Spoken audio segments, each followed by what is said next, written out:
This is the Detroit Sports Podcast Network. And welcome in, folks, to the 5th ever edition of Open Mic Night. I am your host, Noah Taluki, and today we're going to be talking about Michigan football. We're going to have a very special guest on later, former Michigan football assistant coach Rick Finotti and current John Carroll University football head coach, Division III school out in Cleveland, my school that I go to. So it's going to be great to talk to him later. It should be a lot of fun and exciting show planned for you, but I do want to start today off with a little sort of a sad note. Jamie Samuelsen, a legend in the Detroit sports media community, he passed away over the weekend. Last week, he revealed to his listeners on air on his show with Michael Jamie and Stoney, that he was diagnosed with colon cancer over a year ago. And it's crazy that just a week after announcing it publicly, he passed. And so he's a guy that I really looked up to in the Detroit sports media community. I listened to him a lot on his morning shows and on TV, and a guy that I really, really had a lot of respect for. And I was actually able to meet him one time at the University of Detroit Jesuit, where I went to high school. Senior year, we had a career day, and Mr. Matt Derry, who we had on the first episode, we talked some Lions with him.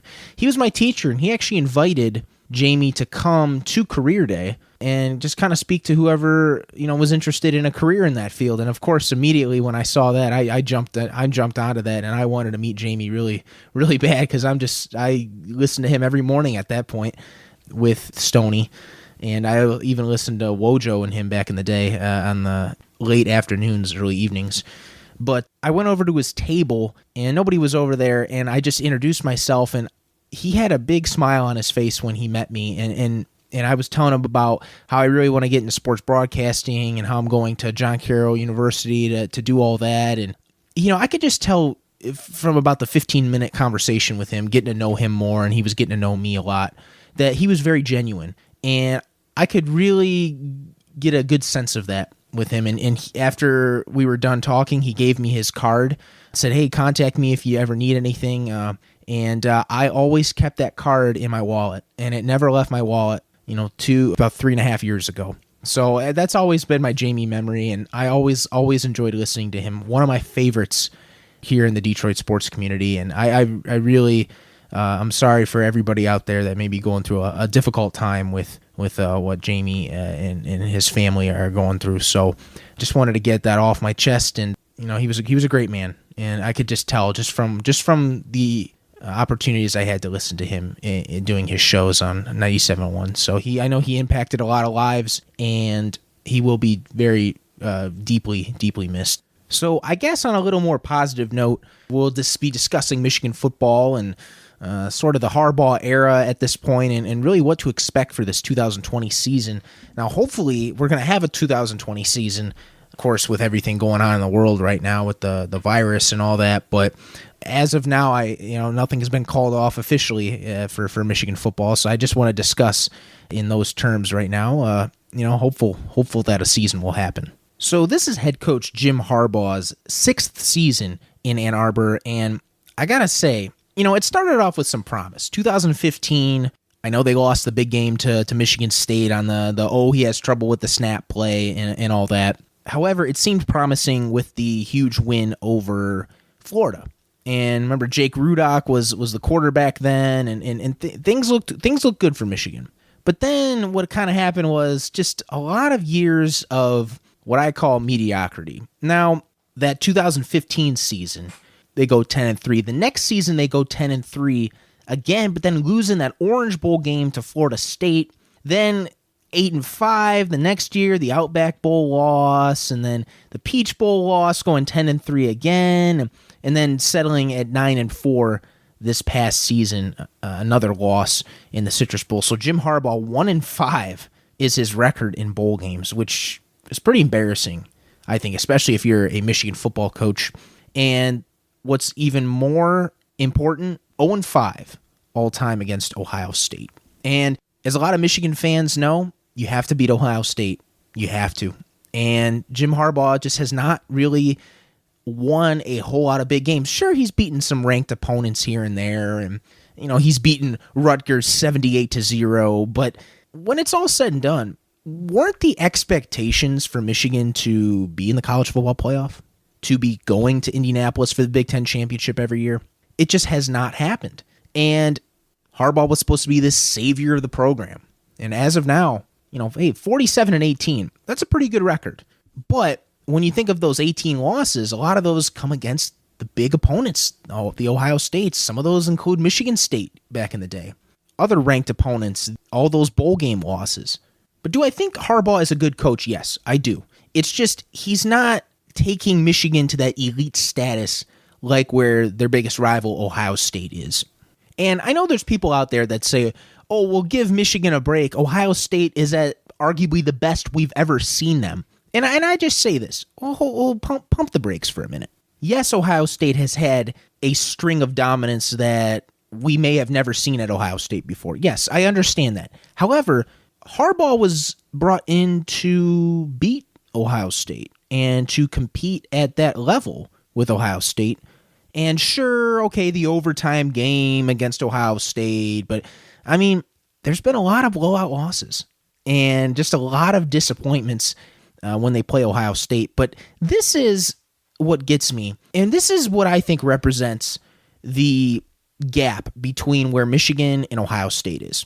Ohio State, they care a lot about tradition, right? And just like a lot of Big Ten schools, right? The tradition is there. But what separates Ohio State from Michigan is that Ohio State is thinking about the future way more than Michigan is. And the number one thing that I think about when I say this is really the style of play, the offense. The offense is wide open. Justin Fields, the quarterback for Ohio State, is out there throwing 50 touchdown passes, running for 10.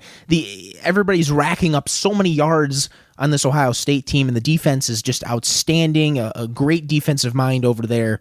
Kerry Coombs as defensive coordinator. So they're always thinking about the future, and the future of college football is wide open, and we see that almost everywhere.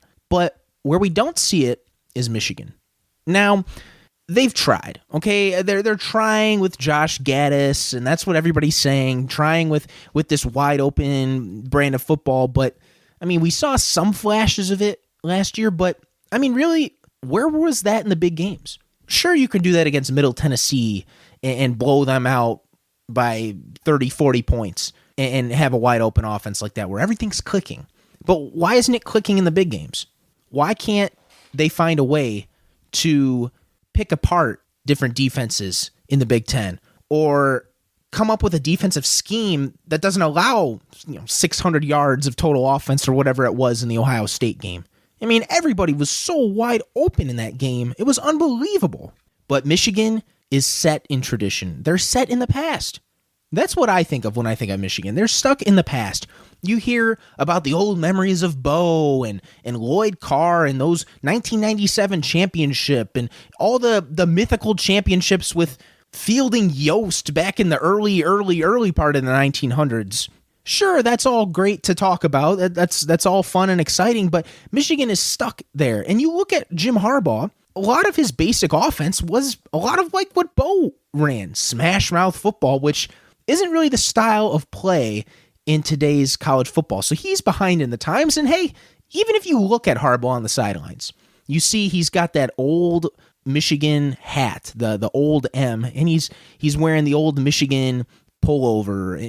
I think he's trying, that's kind of a uniform that Bo would wear on the sidelines. He's trying to look like Bo. He's trying to have his offense like Bo. So a lot of it has to deal with the tradition.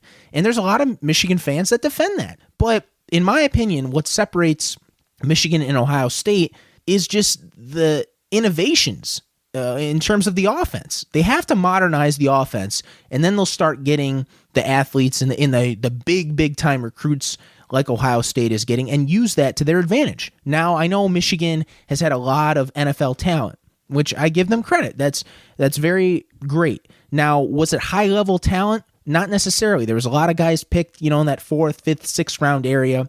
But still, NFL players. But Ohio State, they're getting all these guys that are going in the 1st, 2nd round. That's the high-level talent. And Michigan really needs to do a better job of doing that. In terms of the team this year, obviously I'm hoping that Michigan will have a great season. And, I want Michigan to do well, but I just feel like they're stuck in the past and need to modernize the offense. I want to talk quickly about this year's version of Michigan football before we get to our guest, Coach Rick Finotti. As of right now, the quarterback situation is up in the air. Really, it's between Dylan McCaffrey and Joe Milton. But in my opinion, I think Dylan McCaffrey is going to get the nod here. Obviously he's been there longer, and I think he has just a little more flash than Milton does, at least in the times that I've seen him play. I know it's been garbage time and all that, but I think that McCaffrey has more potential than Milton does, and I'll tell you this. I tell people this sometimes. Dylan McCaffrey looks like Tom Brady at Michigan. Now, when I say looks like, I don't mean looks like in terms of, his talent. I'm talking about the uniform. He wears number 10, the same number that Brady wore. He wears literally the same face mask as Brady wore at Michigan, and he's got the tall, skinny build like Brady did at Michigan. I just see so many similarities between Brady and McCaffrey in terms of appearance at the quarterback position. So I always joke around with people about that. But one player that I'm actually really excited to watch this season is Jordan Charbonnet, and I think he's a very good running back. He had just less than 1,000 yards last season as a true freshman coming in from California, and I'm excited to see. They got some big guys on the offensive line. A couple key guys like Cesar Ruiz going to the NFL, as well as Michael Onwenu and some guys like that. I know they're losing some guys in the offensive line to bulldoze their way for Jordan Charbonnet, but I think that he could really take off as a running back, and I think he could have a really, really tremendous season. So watch out for him. Also, Nico Collins, he's announced that he was coming back as a receiver, so that'll at least give whoever plays quarterback a receiver who can be trustworthy out there. And then, they're going to have some holes to fill on the defense, but the defense has been decent for Michigan. I think really the main problem is the offense, but I'm excited to see what Aiden Hutchinson can do. I mean, that kid on the defensive line has a lot of potential, and he flashed it a lot last season, and I'm really, really looking forward to seeing how much havoc he can create in backfields of different offenses across the Big Ten. So hopefully we'll have a season here, but I'm really, really looking forward to seeing what Michigan can do this year, especially with a new quarterback and maybe a little bit of a new offense with Josh Gaddis and company, maybe trying to showcase that a little bit more than they did last season.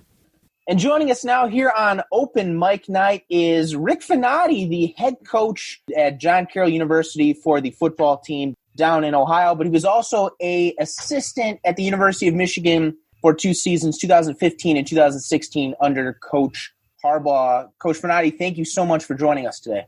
No, my pleasure. Fun talking sports. Absolutely.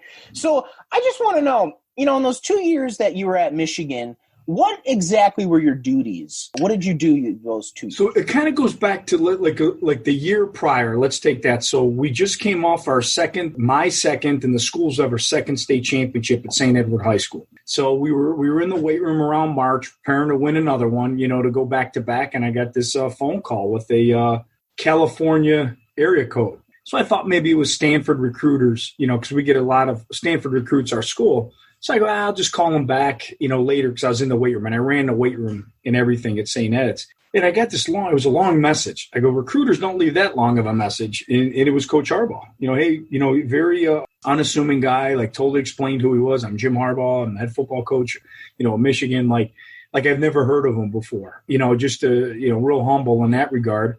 So finally call him back, and had probably one of the most pleasant conversations that I've ever had. And he was looking to fill a unique role in his program. He didn't know where or how, but he was looking to fill it in with guys that have worn many hats. And he always had an affection for high school coaches and high school teachers.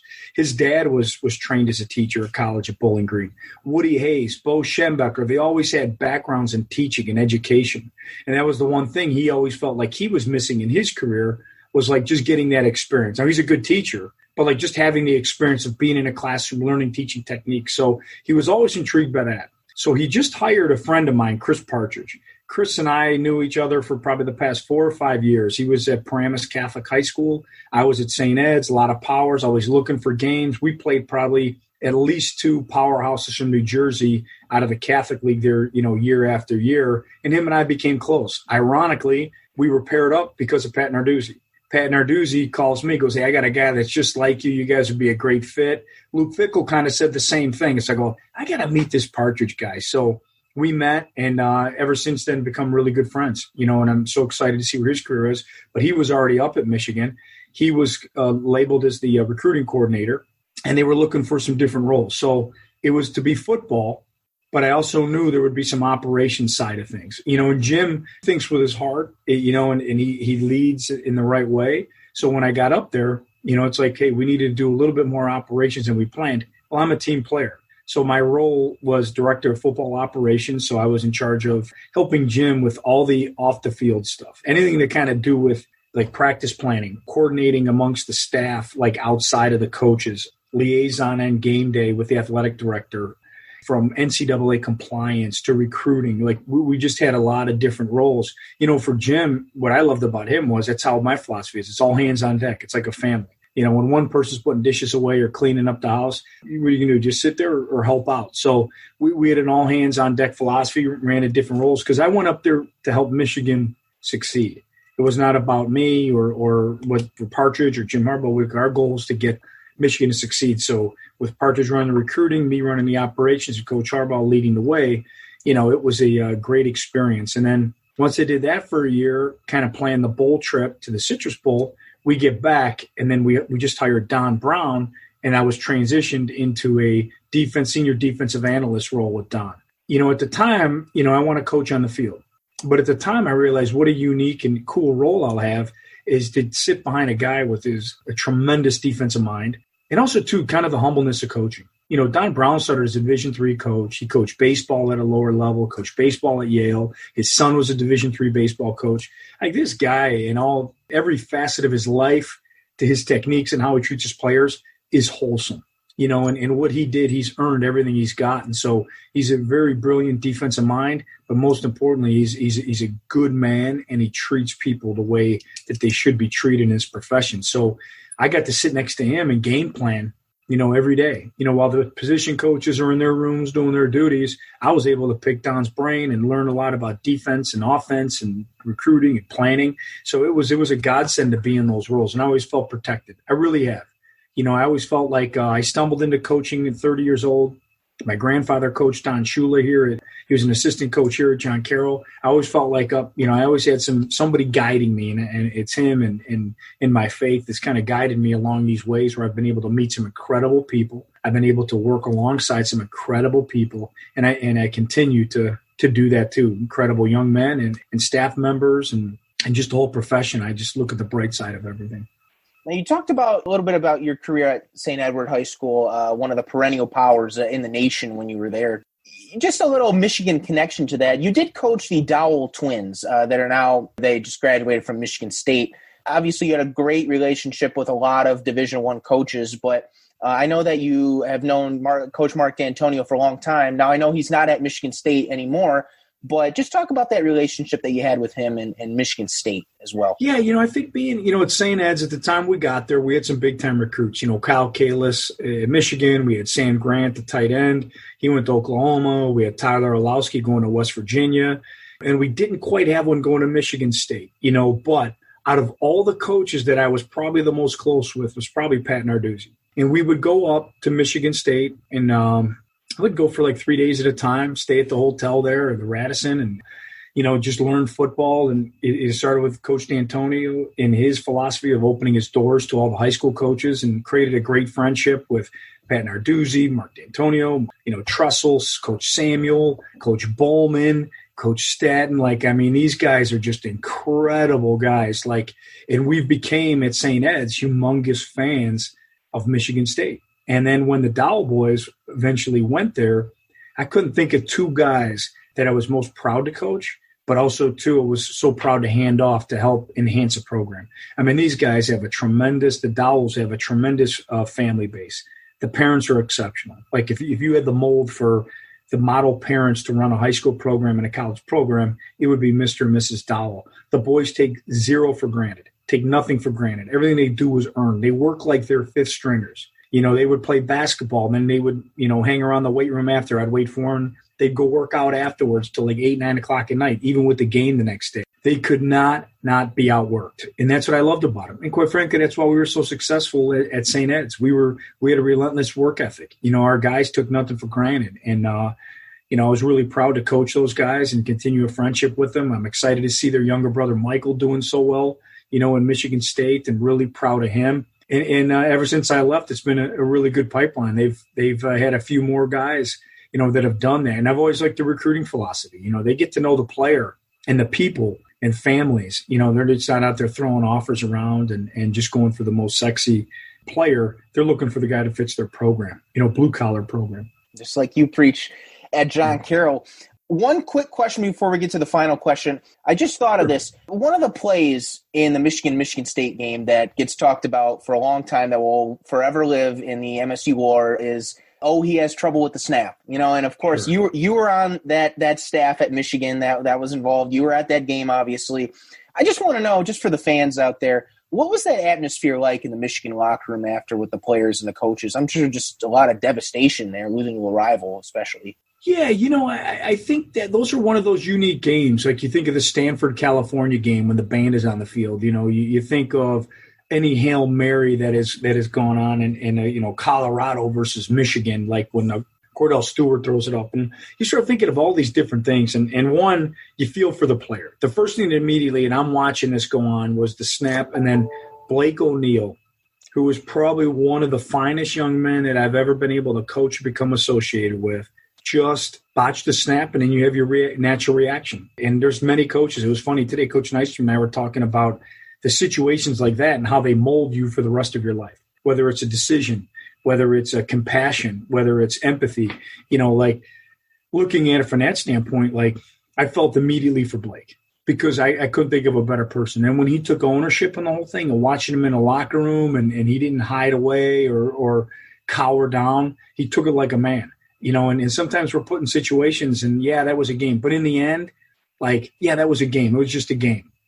It's not life or death. We have to come out of this better. And it was somber. It was really tough. I mean, I remember my wife and son came over to the recruiting event after at Schembecker Hall, and it took them an hour and a half just to move half a mile. And so just that and the down and the devastation. I think every coach puts so much into each game is pretty much a season. It starts on Sunday when you come in the office, the day after the game. It comes in your preparation and going forward. Each game is pretty much its own season. It has all the different emotions. Each game is so different. Each game is something different on the line. And so for us, we were devastated because I think, everybody had Blake's compassion in mind. And it's also, two, as a coach, you're like, man, we can't take anything for granted in practice or any of our preparation. We have to do it. We have to really make sure that we're always coaching, even in the game. So final question here. John Carroll University, that's where Coach Finotti now is the head coach, and that's where I attend school as well. Just talk about something that maybe the audience here doesn't know about is the NFL experience that John Carroll has brought to the table with all these executives and Don, really started with Don Shula, as he's an alumni of the school, London Fletcher playing in the NFL, and then a lot of the Patriot guys like Tom Telesco, Nick Caserio, David Caldwell, all these general managers, Josh McDaniels for the Patriots, Greg Roman, all these guys that are in the NFL. What is it about John Carroll that rubs off on the NFL and just has a great reputation? I think for one, our location, our level of football. Like if you're going to go to a school, Division III school, we're a Jesuit university, located in Cleveland, Ohio. It's a storied and historic college. It's very coveted amongst the Jesuit faith. Like we have tremendous priests and tremendous men and women of faith on this campus and really help direct that and how we guide our students and how we look at education. So that part of it is unique in its own right. But then two, I think, to play Division III football alone, you have to love football. You have to make a sacrifice. You have to pay tuition yourself. You got to work out on your own. Pretty much everything, theoretically, if you open up a Division III rule book, is voluntary, but there's nothing voluntary in anything these guys do. They hold themselves to incredible standards. And I think the number one thing that really sets us apart is leadership. I tell everybody we're kind of like a West Point in terms of, our goal in the type of people that we have currently in our locker room and what they go on and do professionally. It really does rival some of the military academies in terms of leadership, political game. You think of Tim Russert, the NBC Meet the Press. He's a John Carroll alum. He loved John Carroll so much that he has taken an internship every year. There's two of them, two positions. One always goes to a John Carroll student. So you look at that kind of stuff in the political realm. The CEO of Goodyear, is a John Carroll grad, played soccer. So it really extends just beyond the football program. But within the football program, we like to tease around a little bit and say, we don't put three techniques or wide receivers in the NFL like Alabama. But what we sure as heck do is we put intellect, we put the ability to evaluate, we put managerial power, and we put articulation, creativity, and then we also put leadership. And that's what's in the NFL, from Don Shula and Carl Tassif that were, hand in hand in their coaching careers, that played here and beat Syracuse, to, most recently, you got your Casarios and the McDaniels and tight ends coach there, Nick Caley, and then various amount of 3 or 4 different scouts that are John Carroll grads, and really impressed to see that. And talk about creativity. Look at the job Greg Roman did this year with Lamar Jackson. And so that kind of those are a couple examples, but we really look at it from Brian Polian at Notre Dame, and his dad, when he ran the Buffalo Bills, was looking for a great school for his sons to attend. Chris and Brian went to school here, and they're both in major college football in the pros. And so when you look at it, it's that competitive leadership, right? To me, it's like we're not just leadership thinking business-like only. Our guys get involved in sports. They get involved in NFL. NFL is probably the most competitive market, not only in all of sports, but maybe in all of business and in corporations. It's a highly competitive. You have to outwork one another. That work ethic is still there. You can't just be smarter than the guy on the other team. You have to be able to work together. You got to be able to get people to work in a streamlined plan, hand in hand. So I really look at that, and that unique pipeline we have is really incredible. And I was thinking, we just talked the other day to Jesse Ackerman. He's a strength coach for the Falcons. So, our guys, think about a player here. I tell our guys all the time, you're in a locker room, right? You're elbow to elbow in a locker room here at John Carroll, Don Shula Stadium. And within 4 years, you're going to share a locker room with a guy that's going to be a lawyer, a doctor, a surgeon. You're going to have a politician. You're going to have someone coaching in major college football, coaching in the NFL, playing in the NFL, scouting in the NFL, running a corporation of a Fortune 500 company. You're going to have guys that are high school coaches, high school teachers. What better network do you need to have than to be able to play 4 years of college football and have these type of connections? And I think that, to me, Noah, is so important, because you go to college, when you go to high school, you have friendships. It's going to last a lifetime. The difference in college is you're developing a network along with those friendships. And so there's no secret that when Telesco and Greg Roman and these guys were just grunts for the Carolina Panthers, who the GM was. It was Mr. Polian. And so you get one guy in, well, how competitive this, Noah. You're helping us coach and break down and evaluate and recruit.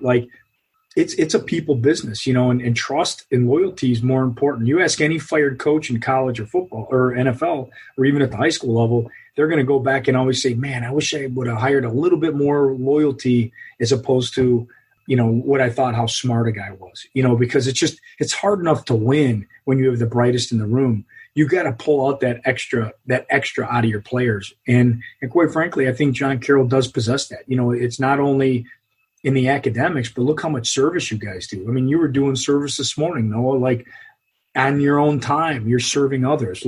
It's part of our DNA. Our players compete for the most hours, and it's not something they just want to put on Twitter. They quietly go about their business in a humble fashion. And to me, that's what I want.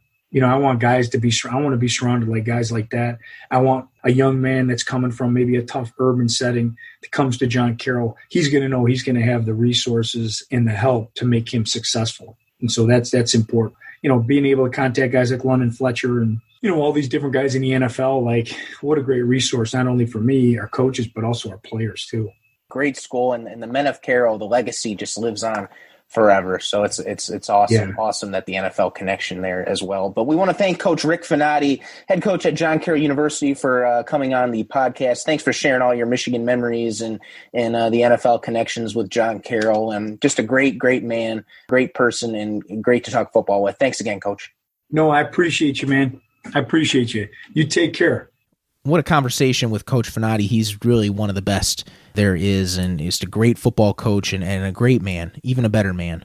And it's been a privilege to work for him at John Carroll these last couple seasons. So, and I just want to share a quick story about him. So I like talking to a lot of the players when I go to Lions training camp. You know, I go as a fan, and I really enjoy watching that. It's been a tradition for a long time.